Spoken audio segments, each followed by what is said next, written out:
বাচ্চাদের বল করাতে প্রথমে আপনারা যে ব্যবস্থাটি নেবেন সেটা হচ্ছে প্রথমে বাচ্চার হাত বেঁধে দিবেন। আমি যেভাবে বাঁধছি ঠিক এইভাবে বাচ্চার হাত বাঁধবেন।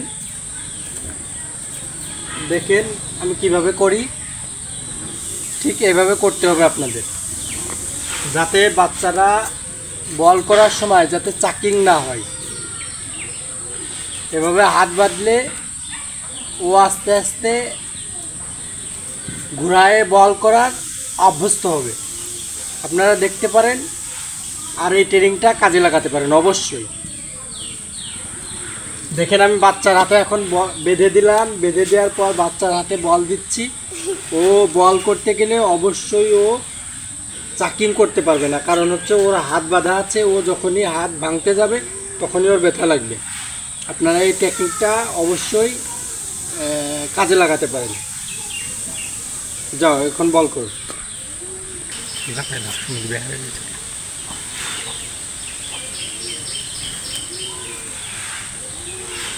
দেখেন বাচ্চাটা এখন বল করছে, ওর হাত কিন্তু বাঁকা হচ্ছে না, ও সম্পূর্ণ পরিমাণ মানে বড়দের মতো বল ঘুরায় করতেছে। আপনারা টেকনিকটা কাজে লাগাবেন অবশ্যই। বাচ্চারা এভাবে বল করলে ভালো করবে।